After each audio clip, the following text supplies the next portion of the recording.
శ్రీగురుభ్యో నమ. శ్రీ మహాగణాధిపతయే నమ. శ్రీ సరస్వతి జన్మ భక్తులారా, వ్యాసప్రోక్త భాగవత మహాపురాణం చెప్పుకుంటున్నాం సత్సంగంలో భాగంగా.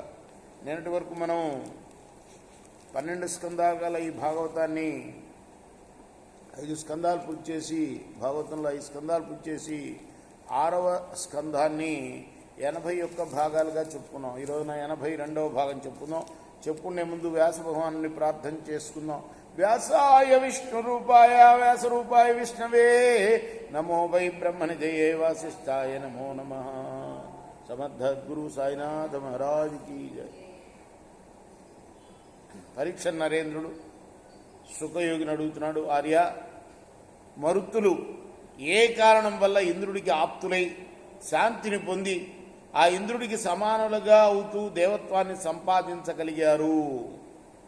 ఈ వృత్తాంతాన్ని వినాలని కుతూహలపడతానన్నాను అన్నాడు. అప్పుడు శుకుడు అన్నాడు, రాజా విను.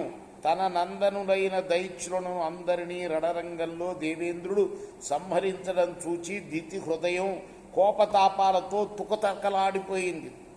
ఆమె లోపల పరిపరి విధాల పరితపిస్తూ, ఈ ఇంద్రుడు భ్రాతృఘాతకుడైన పరమపాతకుడు. అంతే కదా, అన్నదమ్ములే కదా, ఒక తండ్రి బిడ్డలేగా వీళ్ళు. కాబట్టి పరమపాతకుడు, అన్నదమ్ముల్ని చంపాడు. వీడిని హతమారిస్తేనే కానీ నా హృదయానికి శాంతి లభించదు. ఈ పరమ దుర్మార్గుణ్ణి భస్మీపటలం చేయగల కొడుకును ఒకడిని కనాలిని అని ఆమె నిశ్చయించుకున్నది. ఆ ఉద్దేశంతోనే తన పతి అయిన కశ్యప ప్రజాపతిని ఎంతో ఆసక్తితో ఆరాధించడం మొదలుపెట్టింది. అనేక విధాల హావభావాలు ప్రదర్శిస్తూ సేవలు చేసింది. మృదుమధుర భావాలతో ఆయన హృదయాన్ని రంజింపజేసింది. భక్తి ప్రపత్తులతో కూడి పరిచర్యలతో, పొగడ్తలతో, సరస సంభోగ క్రీడలతో మెప్పించసాగింది. ఆ దితి తన కడగంటి చూపులతో, అనురాగం పొంగి పొరలే శృంగార చేష్టలతో, చందమామ వంటి అందమైన ముఖంలో చిందే అమృతం వంటి చిరునవ్వులతో, ప్రసన్నమైన ప్రసంగాలతో, అపురూపమైన ఉపచారాలతో భర్త యొక్క మనస్సును లొంగ తీసుకుంది. కశ్యప ప్రజాపతి అంతటి వాణ్ణి తన లీలా విలాసాలతో, వివిధ రతి విశేషాల చేత, సంగతుల చేత మురిపించి మైమరిపించింది. ఈ లోకంలో పతుల మతులను భ్రమింపచేయలేని సతులు ఉండరు కదా. మరి పూర్వం బ్రహ్మదేవుడు పురుషులను సృష్టించాడు.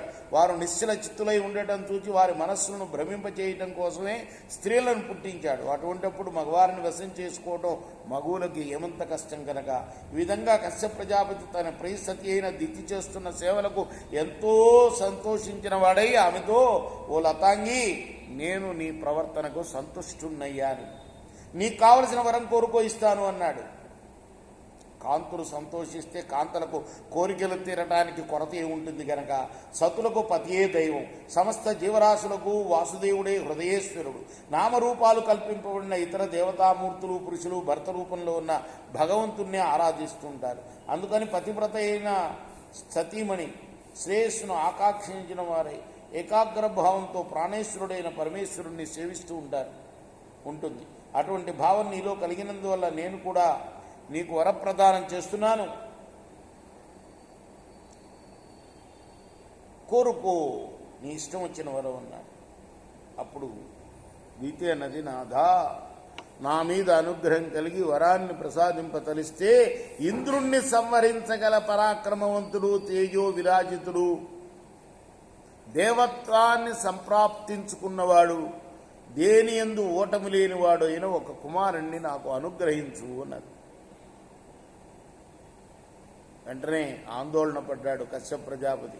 ఈ కఠిన హృదయరాలు ఈ విధమైన వరం కోరింది అన్నది. ఎప్పుడూ ఎటువంటి చాంచల్యాన్ని నేను కర్మపాశబద్ధున్నై ఈ మగువ మాయలో పడి పిచ్చివాడినైపోయి ఇలా వరమిచ్చానే.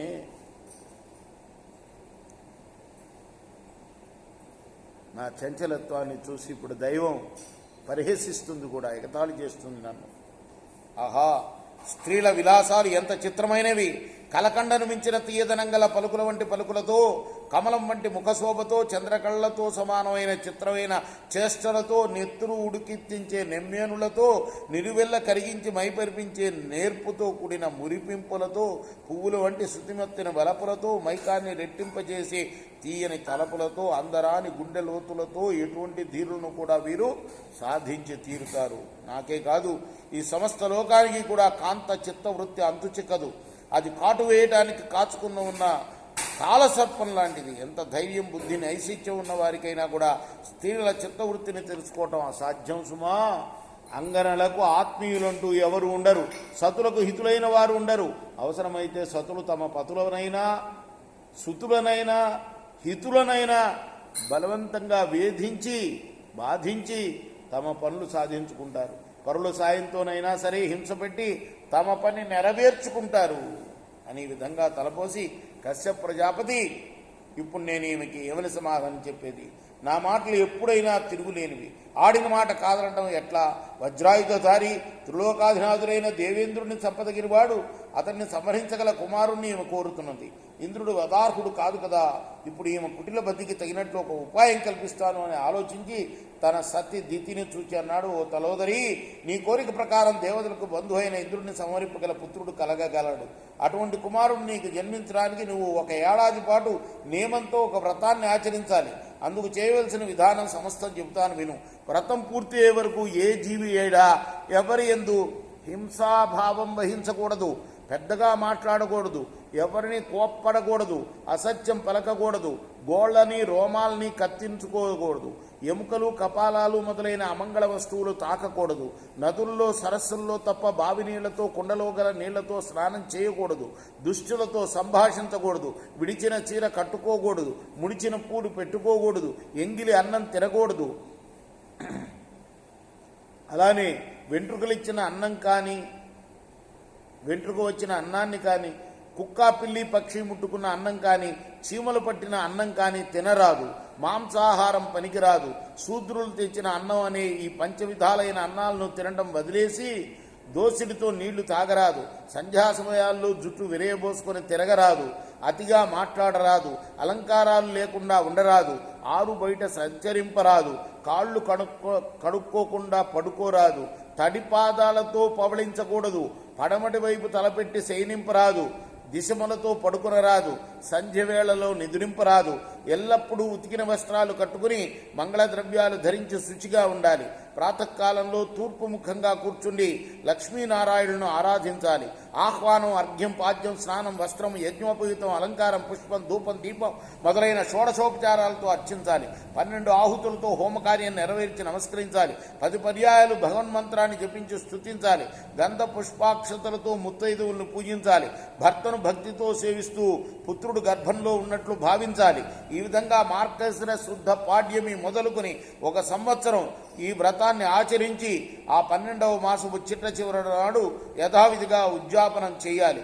నువ్వు ఈ పుంసవనం అనే ఈ వ్రతాన్ని ఈ ప్రకారంగా 12 మాసాల పర్యంతం పొరపాటు వాటిల్లకుండా ఆచరించినట్లయితే నీకు కోరిన కుమారుడు లభిస్తాడు అని చెప్పగా కశ్యప ప్రజాపతి చెప్పిన మాటలు విని వ్రతాన్ని అవలంబించిన దితి గర్భవతి అయింది. తన పిన్నతల్లి మనస్సులోని అభిప్రాయాన్ని గుర్తించే ఇంద్రుడు ఏమాత్రం ఏమరపాటు లేకుండా ఆమెకు నిరంతరం రహస్యంగా పరిచర్యలు చేయసాగాడు. ప్రతిదినము వ్రతానికి అవసరమైన పూలు, పండ్లు, సమిధులు, దర్భలు, పత్రాలు ఇవన్నీ కూడా తెచ్చి అందిస్తూ లేడి కోసం పొదలో పొంచి ఉన్న పులిలాగా ఆ అమ్మ వ్రతభంగం కోసం కాచుకుని కూర్చున్నాడు.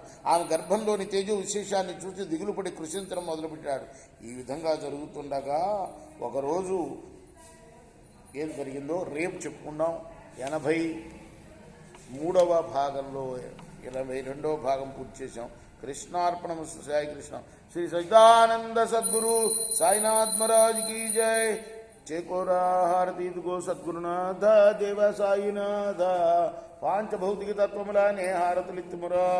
నిర్గుణమ్మగు శ్రీదేవిడి ఎట్లి ఆకారం పొందిదివో సాయిరాం. సర్వము నిండి నీవే ఇంకును వంటివి తల్లివలే. రజోతమో మాయటి జనించే బాబా మాయటి జనించే. ఆ మాయ నుండి వేరే మాయ ఏ తీరుగా వచ్చే. సప్త సాగరాలు నీకో క్రీడారంగములు బాబా క్రీడారంగములు.